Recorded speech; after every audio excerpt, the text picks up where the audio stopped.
کہ از پردہ بروں آئد راز، لیکن یہ کہ یہ جان لیجئے کہ یہ جو کچھ بھی ہمارے ساتھ ہو رہا ہے اس میں ایک تو وہ ہمارا جرم، ہم نے اس علم کا دروازہ بند کیا، اپنے تصورات کو محدود کیا، دین کو مذہب بنایا، علم کو صرف علم دین تک محدود کیا، اس کو ہم نے گویا کہ سیکولر علم قرار دے کر اپنے دینی تصورات سے خارج کیا۔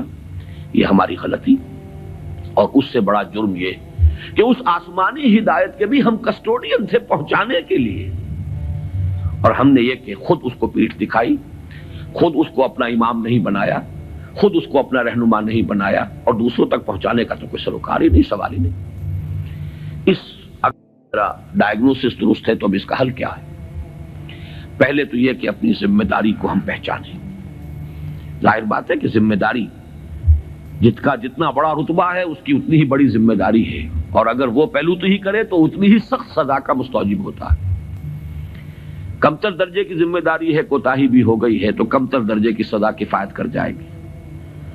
رتبہ بڑا ہے، جن کے رتبے ہیں بڑے ان کی سوا مشکل ہے، جن کا رتبہ ہے سوا ان کی سوا مشکل ہے۔ تو ہم کسٹوڈین ہیں اس ڈیوائن میسج کے، گائیڈنس کے، رحمت للعالمین کی رحمت للعالمینی صلی اللہ علیہ وسلم، اس کے امین ہم ہیں۔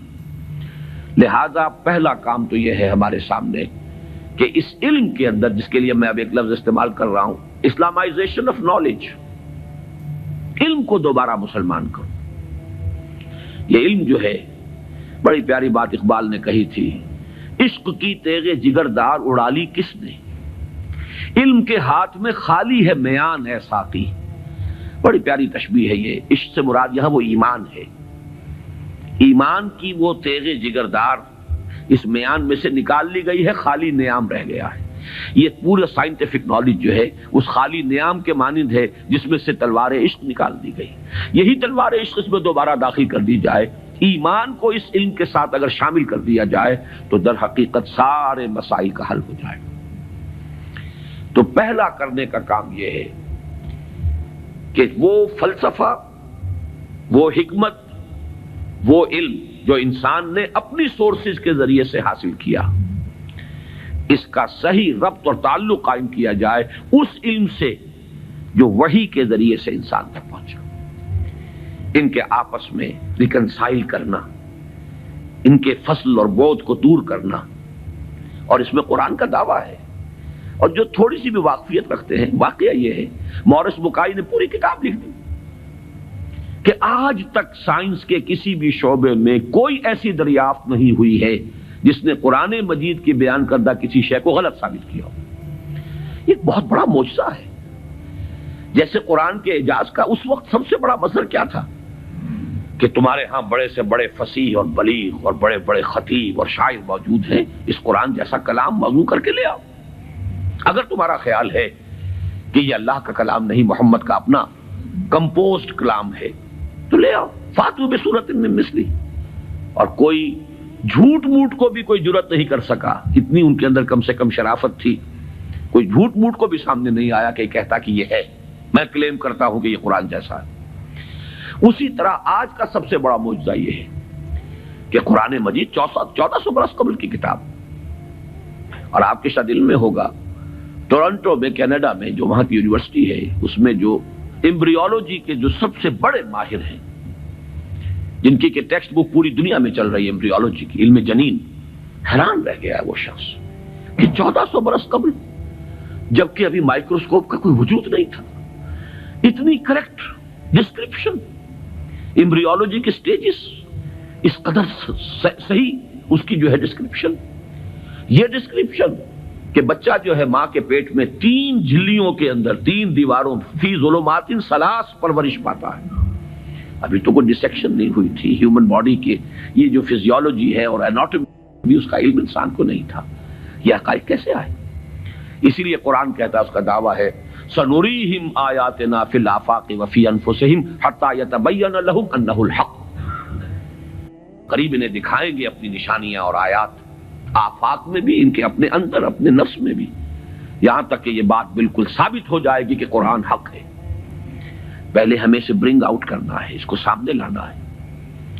پھر یہ کہ وہ حکمت اور فلسفہ، اور ادھر سے ایمان، جس کو کبھی مولانا روم نے کہا تھا چند خانی حکمت یونانیاں حکمت ایمانی آرا ہم بے خاں. کب تک یونانیوں کی حکمت پڑھتے رہو گے، اس کا فلسفہ پڑھتے رہو گے؟ کبھی قرآن کا فلسفہ، قرآن نے جو حکمت سکھائی ہے اسے بھی پڑھو. یہ ریویلڈ نالج ہے، یہ ریویلڈ وزڈم ہے، یہ ایکوائرڈ نالج ہے، یہ ایکوائرڈ وزڈم ہے. ان دونوں کے درمیان ربط قائم ہونا چاہیے، جو علم کلام کا موضوع رہا ہے ہمیشہ. آج ضرورت ہے ایک نئے علم کلام کی، اس لیے کہ وہ قدیم علم کلام جو تھا وہ اس فلسفے کے حوالے سے تھا جس کی بنیاد منطق تھی. آج جو علم کلام ہے وہ چاہیے جو سائنٹیفک ڈیٹا جو انسان نے کلیکٹ کیا ہے اس کے ساتھ صحیح ربط و تعلق قائم کرے قرآن مجید کا اور اس کی دی ہوئی تعلیمات کا. اس سے یہ ہے کہ یہ گیپ جو ہے وہ برج ہوگا اور اس کے اندر ایک توحید کا رنگ پیدا ہوگا بجائے سنویت کے یہ علم اور یہ علم اور. ایک بڑی سادہ سی مثال میں آپ کو دے رہا ہوں. ایک بڑے نیک نوجوان تھے، یہ کوئی 10-15 سال پرانی بات بتا رہا ہوں. ایم ایس سی باٹنی انہوں نے کیا. ریلیجس ایکٹیوسٹ، بڑے میدان میں مذہب کے لیے بڑے جوش و خروش سے کام کرنے والے. میں نے ان سے پوچھا کہ آپ کا کیا خیال ہے ڈاروین کے نظریے کے بارے میں؟ کہنے لگے کفر ہے. میں نے تھوڑا سا پاز کیا، میں نے کہا ٹھیک ہے وہ کفر تو ہے، لیکن تم نے کیا ہے، وہ مجھ سے کافی چھوٹے ہیں عمر میں نے کہا تم نے کیا ہے ایم ایس سی باٹنی، مجھے تو اس حوالے سے بتاؤ کہ جو اس بایولوجی کے فیلڈ میں اس کے لیے جو دلائل ہیں، جو اس کے لیے شہادتیں ہیں، جو اس کے لیے ثبوت دیے گئے ہیں، ان کے بارے میں کیا رائے ہے؟ تو بلیو می ان کا جواب یہ تھا وہ تو بہت کنونسنگ ہے. یہ ہے وہ سپلٹ پرسنالٹی. ایک شے جو بڑی کنونسنگ ہے، ایم ایس سی باٹنی کی ہے، اس میں جو کچھ پڑھا ہے اس کی روح سے وہ سمجھ رہے ہیں کہ ڈاروین کا نظریہ ارتقاء بڑا کنونسنگ، اس کے لیے مواد موجود ہے، دلائل ہیں، شواہد ہیں، لیکن ہے کفر. یہ سپلٹ پرسنالٹی، دماغ کے ایک گوشے میں ایک چیز ہے، دوسرے گوشے میں دوسری چیز ہے. یہ سپلٹ پرسنالٹیز دنیا میں کوئی کام نہیں کر سکتی. کمپوزڈ پرسنالٹیز، ایک وحدت جس کو کہا ہے قرآن نے علی وجہ البصیرت قل ھذہ سبیلی ادعو الی اللہ علی بصیرۃ انا ومن اتبعنی. اے نبی کہہ دو یہ میرا راستہ ہے، میں اللہ کی طرف بلا رہا ہوں، تو اندھیرے میں ٹامک ٹوئیاں نہیں مار رہا ہوں. علی وجہ البصیرت، نہ صرف میں بلکہ میرے ساتھی جو میرا اتباع کر رہے ہیں وہ بھی دونوں آنکھوں سے راستہ دیکھ کر چل رہے ہیں اور بلا رہے ہیں اگر اس راستے کی طرف تو علی وجہ البصیرت بلا رہے ہیں. پہلا تو یہ پرابلم ہے ہمارا اور یہ بہت بڑا چیلنج ہے.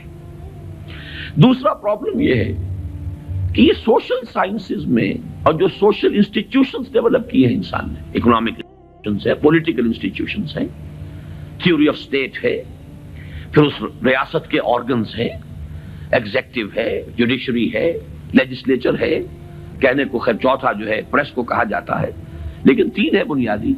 یہ جو نوع انسانی نے جیسے سائنٹیفک ترقی کی ہے اسی طریقے سے انسٹیٹیوشنز ڈیولپ کیے ہیں، بڑی قربانیاں دی ہیں.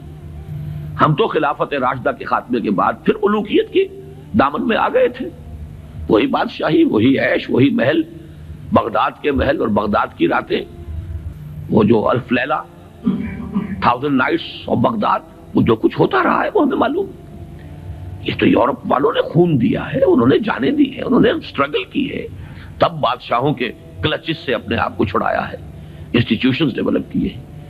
لیکن یہ کہ ان انسٹیٹیوشنز کو اب یا تو یہ ہے کہ بالکل ایک مرعوب ذہنیت کے ساتھ، ڈیفیٹسٹ مینٹیلٹی کے ساتھ جوں کا تو ہم ایکسپٹ کر رہے ہیں، یا یہ کہ ٹوٹلی ریجیکٹ کر رہے ہیں. حالانکہ دونوں چیزیں اللاجیکل ہیں. اس میں تجزیہ کرنا ہوگا کیا صحیح ہے کیا غلط ہے، کیا چیز کمپیٹیبل ہے دین کے ساتھ کیا نہیں ہے. پھر اس کی بصیرت فراہم کرنی ہوگی. سود حرام ہے تو کیوں حرام ہے، اس کی قباحتیں کیا ہیں، یہ کس طور سے امبیلنس پیدا کرتا ہے معاشرے کے اندر، کس طریقے سے ارتکاز دولت پیدا کرتا ہے، اور اس سے پھر فساد پیدا ہوگا. آخر کمیونزم بھی یوں ہی تو نہیں آ گیا تھا. It was not a bolt from the بلو.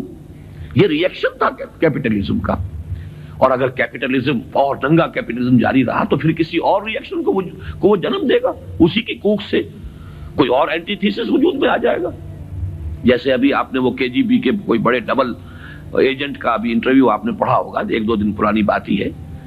اس نے یہ کہا ہے کہ یہ ایک تجربہ تھا، ناکام ہو گیا، لیکن میں اس کے اوپر شرمندہ نہیں ہوں، یہ ایک بہت اچھا کام تھا جو ہو رہا تھا، اور یقیناً بہت خیر اس سے وجود میں آیا ہے۔ بہرحال انسان پھر تجربہ کرے گا۔ اس اعتبار سے دوسری ذمہ داری ہماری یہ ہے، جو قرآن کے حامل ہیں، حامل قرآن، اگرچہ مجھے شعر یاد آیا اقبال کا، جانتا ہوں میں یہ امت حامل قرآن نہیں، ہے وہی سرمایہ داری بندہ مومن کا دین، جانتا ہوں میں کہ مشرق کی اندھیری رات میں بے ید بیضا ہے پیران حرم کی آستی۔ تو حقیقت تو وہ ہے جو اقبال نے کہی ہے، لیکن بہرحال سو کالڈ حامل قرآن تو ہم ہیں نا، قرآن کو ماننے والے، لیکن یہ کہ اس حامل قرآن امت کا دوسرا فرض یہ ہوگا، جہاں ایک طرف ایمان کے حقائق کو سائنٹیفک معلومات کے ساتھ ان کی ایک ربط اور تعلق کو اسٹیبلش کرنا، وہاں دوسری طرف سوشل سائنسز اور سوشل انسٹیٹیوشنز کا تجزیہ کہ ان میں صحیح کیا ہے جس کو اختیار کرنا ضروری ہے، ان میں غلط کیا ہے جس کو اس میں سے مائنس کرنا ضروری ہے۔